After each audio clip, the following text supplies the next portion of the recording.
Assalamualaikum warahmatullahi wabarakatuh. Selamat pagi dok. Perkenalkan kami dari tutor 8 subgrup CAS Z, yang mana di sini ada saya Alivia Uranisa, NPM 100, Anggun Cempaka NPM 72, Jana Nurtami Depi dengan NPM 216, dan juga Salma Hamidah Suardini dengan NPM 84.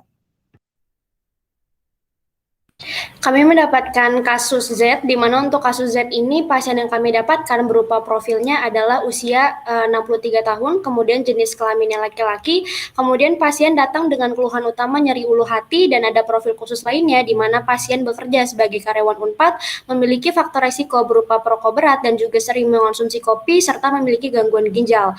Di mana dari profil pasien ini kami dapat mendiagnosa pasien berupa gastroesophageal reflux disease atau yang kami sebut sebagai GERD, dan untuk tujuan terapinya adalah menurunkan asam lambung dan juga meningkatkan pertahanan mukosa. Next. Berikut adalah beberapa alasan mengapa kami dapat mendiagnosa pasien sebagai GERD. Yang pertama adalah dari keluhan pasien nyeri ulu hati itu merupakan keluhan yang khusus GERD dan juga tidak ada riwayat muntah dan juga bapter, itu dapat mengeksklud beberapa diagnosis banding lainnya. Next. Kemudian pasien juga memiliki faktor-faktor resiko berupa perokok berat dan juga mengonsumsi kopi yang merupakan faktor yang cukup signifikan sehingga dapat terjadinya GERD dengan mekanisme yang tertera pada PPT. Next.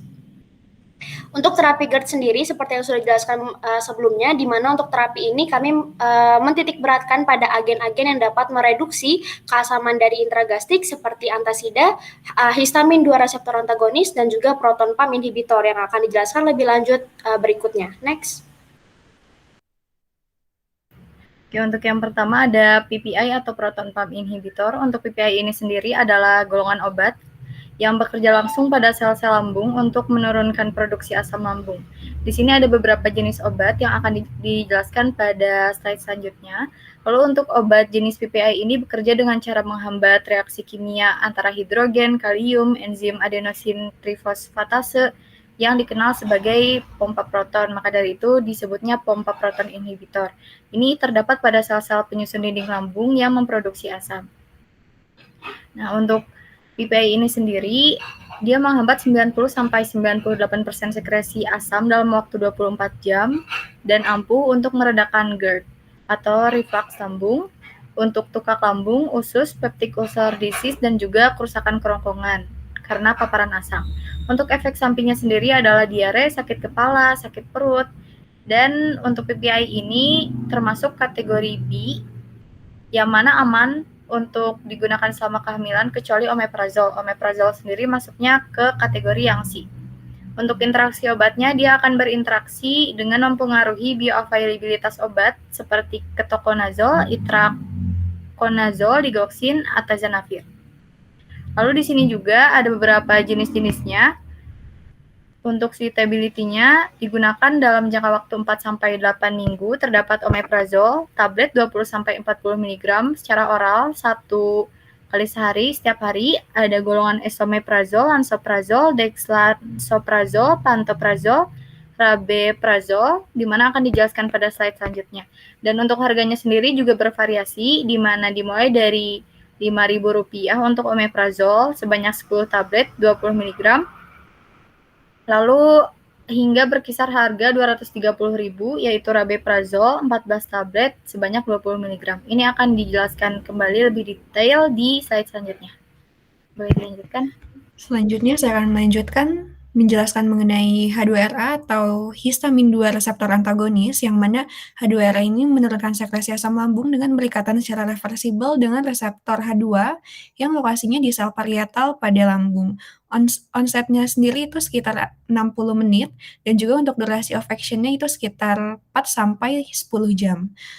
Untuk efek sampingnya sendiri, jadi H2RA ini menyebabkan efek samping ringan seperti sakit kepala, drowsiness, fatigue, dan juga abdominal pain, konstipasi, dan juga atau diare. Nah, untuk pasien dengan kelainan fungsi ginjal itu bisa menimbulkan efek samping yang berkaitan dengan central nervous system seperti delirium, kebingungan, halusinasi, ataupun gangguan pada bicara. Selanjutnya untuk suitability, jadi treatment obat ini itu 10-20 mg per oral 1 kali untuk Prevensinya juga sama, dan untuk maksimum dosisnya itu 2 tablet per hari dan maksimum durasi terapinya itu 14 hari. Untuk harganya sendiri itu berkisar antara 2.100 sampai 14.600 per 10 tablet. Lalu selanjutnya itu ada antasid, di mana antasida itu adalah basa lemah yang nantinya akan berinteraksi dengan asam lambung untuk membentuk garam dan juga air. Mekanisme utamanya itu untuk menurunkan pH asam lambung, di mana untuk dosis 150 mEq dari antasida yang diberikan 1 jam setelah makan, secara efektif menetralkan asam lambung hingga 2 jam. Untuk netralisasi dari asam lambung itu sendiri, kapasitas dan tipe-tipenya berbeda, di mana digolongkan dari rate of dissolution, water solubility, rate reaction dengan asam lambung, dan juga rate dari gastritic emptying. Lalu untuk safety-nya sendiri, jadi sebenarnya cukup aman, namun setelah adanya PPI dan juga H2RA lebih tidak tinggi efikasinya dibandingkan dengan keduanya. Lalu untuk kondisi tertentu juga harus diperhatikan, di mana efek samping dari antasida sendiri itu cukup banyak, yaitu sendawa dan juga alkalosis. Efek samping lainnya itu berupa apabila dosis berlebihan pada natrium bikarbonat atau kalsium karbonat itu dapat menyebabkan hiperkalsemia, insufisiensi ginjal, dan alkalosis metabolik. Lalu aluminium hidroksida dapat menyebabkan konstipasi, dan untuk magnesium hidroksida itu dapat menyebabkan diare. Penyerapan katian dari antasida biasanya itu tidak menjadi masalah untuk pasien dengan fungsi ginjal yang normal, namun biasanya mendapatkan efek samping apabila pasien dengan gangguan ginjal. Untuk stability-nya itu sodium bikarbonat tabletnya 325 mg sampai 2 gram digunakan 4 kali sehari. Untuk suspensinya bisa menggunakan 1,5 sendok teh powder yang dilarutkan di dalam segelas air maksimal 14 hari. Lalu kalsium karbonat maksimal dosis 800 mg per hari sampai 2 minggu.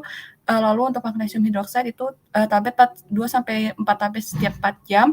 Lalu suspensinya itu 400 mg atau 5 mililiter setiap 4 jam. Lalu untuk aluminium hidroksida itu tablet dengan dosis 640 mg digunakan 5 sampai 6 kali per hari dengan maksimum dosis 3.840 mg per 24 jam. Untuk harganya sendiri itu tablet 1.200 sampai 14.000 per 10 tablet, sedangkan suspensinya 3.000 sampai 16.000 per 50 ml. Next. Maka dari itu, berdasarkan penjelasan dari yang didapatkan, maka nilai efikasi, safety, dan sustainability dan juga cost-nya itu seperti pada tabel, di mana total tertingginya itu ada PPI, di mana PPI itu berarti obat yang sesuai dengan pasien. Maka dari itu, selanjutnya kita akan menjelaskan mengenai PPI. Next. Berikut adalah uraian profil dari obat-obat PPI. Yang pertama adalah omeprazol. Untuk omeprazol ini efikasinya sudah menunjukkan efikasi pada short term treatment untuk erosif esofagitis dan juga dapat mentreat simptom-simptom dari GERD yang merupakan diagnosa dari pasien kami. Kemudian untuk tingkat safety-nya, omeprazol ini tergolong sangat aman, cukup aman dikarenakan omeprazol untuk side effect-nya itu adalah yang common dan juga dapat digunakan untuk orang dewasa maupun untuk elderly seperti profil pasien kita.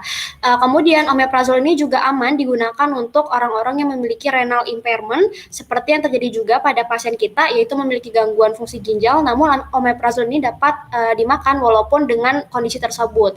Kemudian untuk kontraindikasinya, omeprazol ini hanya dikontraindikasikan untuk pasien-pasien yang memiliki hipersensitivitas dan juga untuk pasien-pasien yang mengonsumsi obat-obatan yang mengandung rilpivirine.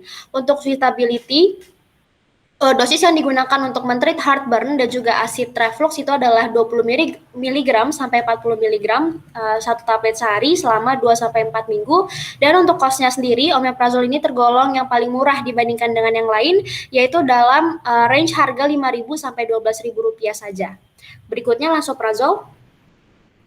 Untuk lansoprazol sendiri, dia untuk mengurangi sekresi asam lambung dengan cara menargetkan pompa H, KATPH lambung, dan ini akan efektif untuk penyembuhan penyakit ulceratif, lalu mengobati reflux gastroesofageal atau GERD, bersama dengan patologi penyakit pencernaan yang lainnya karena sekresi asam lambung yang berlebihan.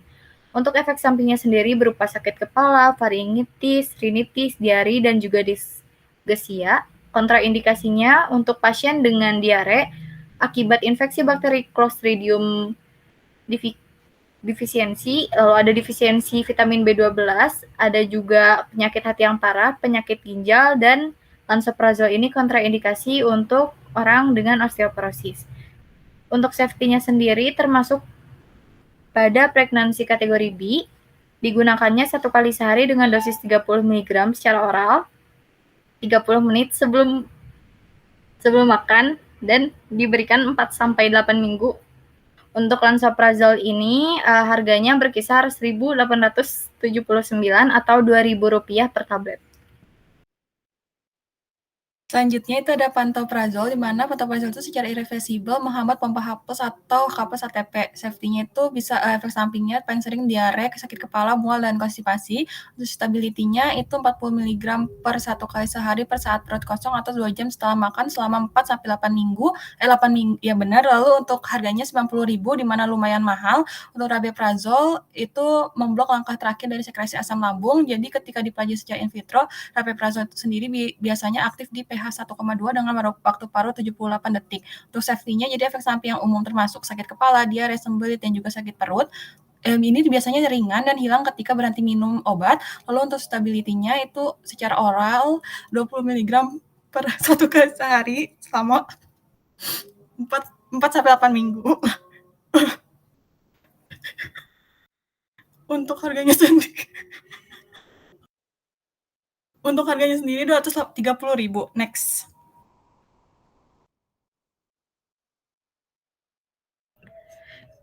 Baik, selanjutnya saya akan menjelaskan tentang esomeprazole, yang mana untuk cara kerjanya sendiri itu hampir sama seperti PPI yang lain, lalu dengan menghambat H+K+ ATPase, dan untuk efek sampingnya sendiri itu biasanya tidak ada efek samping, namun untuk yang umum itu seperti adanya sakit kepala, mual, muntah, dan juga nyeri pada perut.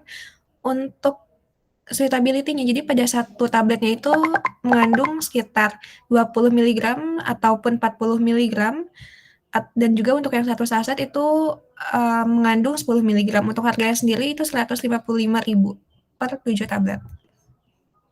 Oke, jadi kesimpulannya dari penjelasan baik omeprazol dan juga esomeprazol dan lain sebagainya didapatkan bahwa tingkat efikasi, safety, suitability, dan juga cost-nya itu paling tinggi ada pada omeprazol. Maka dari itu, didapatkan hasil obat yang sesuai untuk pasien itu adalah omeprazol. Next.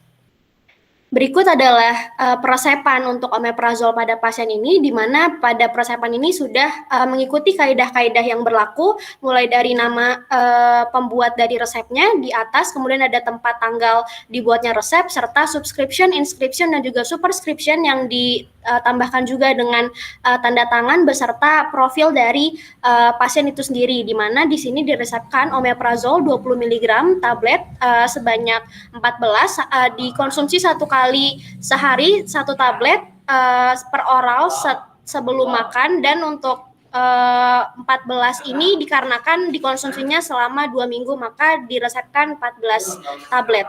Next.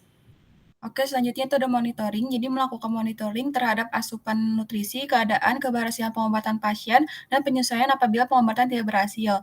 Lalu memberikan dukungan kepada pasien dan keluarganya untuk perubahan gaya hidup menjadi lebih sehat. Lalu monitoring efek samping dan juga penyembuhan penyakit pasien. Next.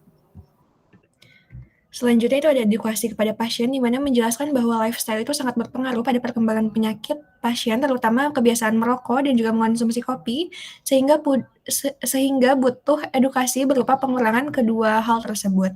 Dan juga memberikan edukasi mengenai cara-cara mencegah GERD berulang dan komplikasinya, seperti menghindari atau mengurangi makanan yang dapat mengiritasi lambung, seperti makanan pedas, citrus, ataupun alkohol, lalu juga dapat mengontrol level stres dan juga olahraga rutin, contohnya seperti meditasi atau yoga.